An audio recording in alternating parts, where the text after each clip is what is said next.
तो मुझे तलाक दे दो, तो मेरी इज्जत नहीं करते। मैंने खुद देखा अभी आपके पीछे से कोई लड़की गुजरी, उस पर डाउट नहीं करना चाहिए। मुझे लगता है ये सिर्फ तुम्हारे दिमाग का फितूर है। ऐसा गिर गया आया था मेरे सामने, देखिए हकीकत सबके सामने आ जाए। जरूर है कि मैं शादी कर चुका हूँ। मैं तुम्हारे रास्ते का कांटा थी ना, समझो वो निकल।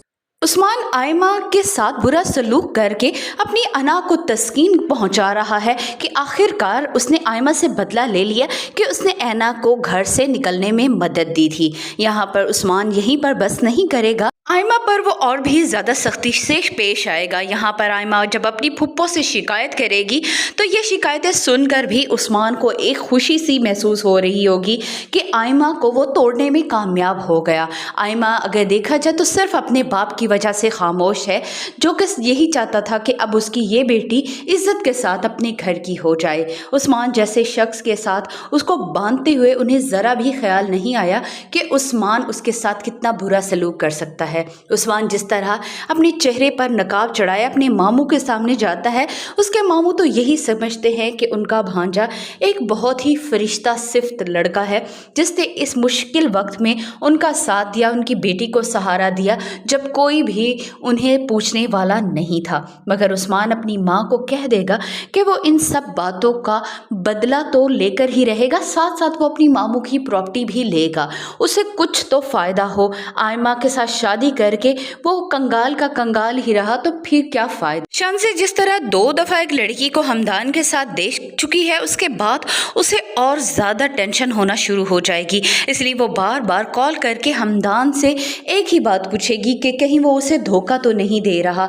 मगर हमदान उसे समझाएगा कि ऐसी कोई बात नहीं, उसके घर में भी कोई लड़की नहीं, और वो लड़की जो उसकी गाड़ी में उसने देखी थी वो सिर्फ उसकी कोलीग थी। लेकिन शांसे को इस बात का यकीन नहीं आ रहा। वो अपनी माँ से भी यही कहेगी कि हमदान की ज़िंदगी में कोई लड़की ज़रूर है, वो ये बात छुपा रहा है। मगर उसकी माँ उसे तसल्ली देगी, ऐसा कुछ भी नहीं, हमदान उसका भांजा है और वो उसके कहने के मुताबिक ही शादी करेगा। उस्मान अपनी माँ को लेकर अपने मामू के सामने अपने मुतालबात रखने पहुँच जाएगा।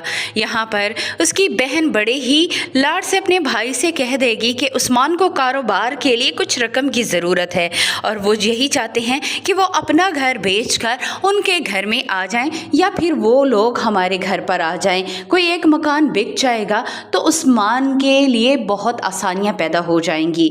उस्मान जिस तरह ताबेदार बनकर खड़ा होगा, उसके मामू उसकी ताबेदारी पर वैसे ही खुश होंगे।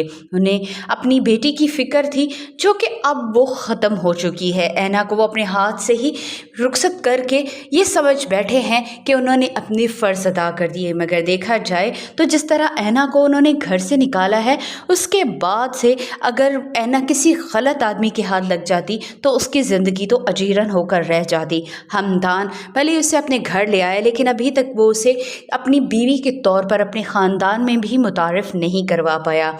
और अब शांसे के उसे देख लेने के बाद तो उसे यही लग रहा है कि उसे ऐना को छोड़ देना चाहिए। लेकिन वो इस बात पर भी गौर कर रहा है कि अगर उसने ऐना को छोड़ दिया तो ऐना का मुस्तकबिल क्या होगा। ऐना अपने घर वापस नहीं जा सकती, वो इस भरी दुनिया में अकेली रह जाएगी। हमदान के लिए इस वक्त सबसे ज़्यादा मुश्किल हालात पैदा हो चुके हैं। एक तरफ शांसे है और दूसरी तरफ ऐना। वो नहीं समझ पा रहा कि उसे किसे चुनना चाहिए और किसे छोड़ देना चाहिए। ऐना हमदान की ये परेशानी देखकर उसे ये मशवरा देगी कि कहीं उसके लिए कोई परेशानी ना खड़ी हो जाए तो वो उसे हॉस्टल ही भेज दे। हमदान बहुत ज़्यादा सोचने के बाद भी ये फ़ैसला नहीं कर पा रहा कि उसे क्या करना चाहिए। भले ही उसने कभी शांसे के साथ अपनी मोहब्बत का इजहार नहीं किया, मगर वो उसे पसंद ज़रूर करता था। ऐना उसकी ज़िंदगी में शामिल हो चुकी है तो वो ऐना को भी अब अपनी ज़िंदगी से नहीं निकाल पा रहा। ऐना ख़ुद भी बहुत शर्मिंदा है कि उसने हमदान के साथ बहुत बड़ी ज़्यादती होने दी। रज़ा के किए गए कारनामों की सज़ा हमदान को भुगतना पड़ रही है। हमदान इस बात पर भी बहुत खौफज़दा है कि अगर उसकी खाला और उसके घर वालों को पता चल गया कि रज़ा की छोड़ी गई लड़की के साथ उसने शादी की है तो उसका इमेज अपने ख़ानदान में क्या रह जाएगा। शांसे अभी तो ऐना को पहचान नहीं सकी, मगर जिस दिन वो उसे पहचान गई तब क्या होगा। उस्मान से बचने की खातिर जिस तरह रज़ा के करीब हुई थी, रज़ा ने भी उसे धुतकार दिया। अब अगर हमदान भी उसे तलाक देकर घर से निकाल देता है तो उसके पास तो कोई चारा नहीं रह जाएगा कि वो कहाँ जाए। यही बात हमदान को बहुत ज़्यादा तकलीफ़ दे रही है। वो एक लड़की को इस वक्त बेसहारा नहीं छोड़ सकता जब उसके पास कुछ भी नहीं है। नाज़रीन, आपको क्या लगता है, क्या ऐना और हमदान एक दूसरे से मोहब्बत कर पाएंगे?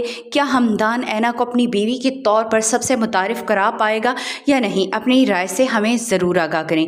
वीडियो पसंद आई तो वीडियो को लाइक करें, चैनल पे नए हैं तो जल्दी से सब्सक्राइब भी कर दें।